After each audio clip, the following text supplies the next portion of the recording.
Mark chapter 4.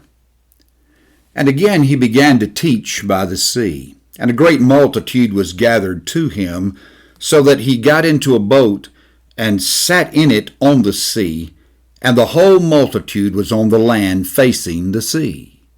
Then he taught them many things by parables, and said to them in his teaching, Listen, behold, a sower went out to sow. And it happened as he sowed, that some seed fell by the wayside, and the birds of the air came and devoured it. Some fell on stony ground, where it did not have much earth. And immediately it sprang up, because it had no depth of earth. But when the sun was up, it was scorched, and because it had no root, it withered away. And some seed fell among thorns, and the thorns grew up and choked it, and it yielded no crop. But other seed fell on good ground, and yielded a crop that sprang up, increased, and produced, some 30-fold, some 60, and some 100. And he said to them, He who has ears to hear, let him hear. But when he was alone, those around him with the 12 asked him about the parable. And he said to them, To you it has been given to know the mystery of the kingdom of God. But to those who are outside, all things come in parables, so that, seeing, they may see and not perceive, and hearing they may hear and not understand, lest they should turn and their sins be forgiven them. And he said to them, Do you not understand this parable? How then will you understand all the parables?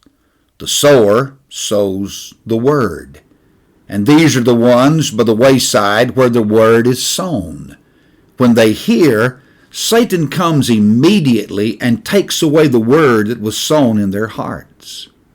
These likewise are the ones sown on stony ground, who when they hear the word, immediately receive it with gladness, and they have no root in themselves, and so endure only for a time. Afterward, when tribulation or persecution arises for the word's sake, immediately they stumble. Now these are the ones sown among thorns.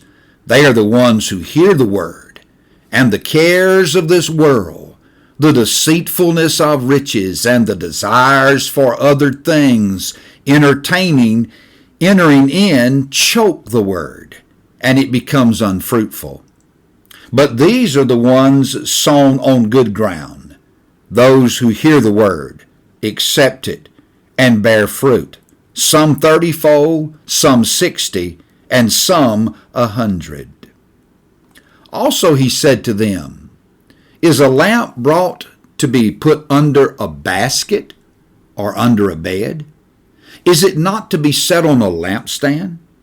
For there is nothing hidden which will be revealed, nor has anything been kept secret, but that it should come to light. If anyone has ears to hear, let him hear. Then he said to them, Take heed what you hear. With the same measure you use, it will be measured to you, and to you who hear, more will be given. For whoever has, to him more will be given, but whoever does not have, even what he has will be taken away from him. And he said, The kingdom of God is as if a man should scatter seed on the ground, and should sleep by night and rise by day, and the seed should sprout and grow, he himself does not know how. For the earth yields crops by itself, first the blade, then the head, after that the full grain in the head. But when the grain ripens, immediately he puts in the sickle, because the harvest has come. Then he said, To what shall we liken the kingdom of God? Or with what parable shall we picture it? It is like a mustard seed, which, when it is sown on the ground, is smaller than all the seeds on earth.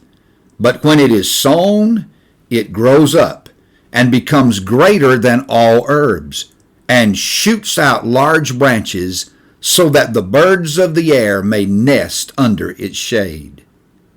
And with many such parables he spoke the word to them as they were able to hear it. But without a parable he did not speak to them, and when they were alone, he explained all things to his disciples.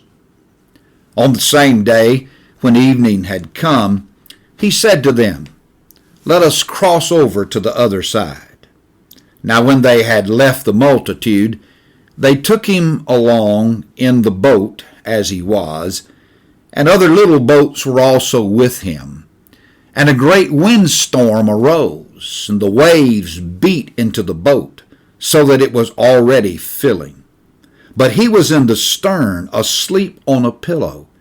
And they awoke him and said to him, "Teacher, do you not care that we are perishing?"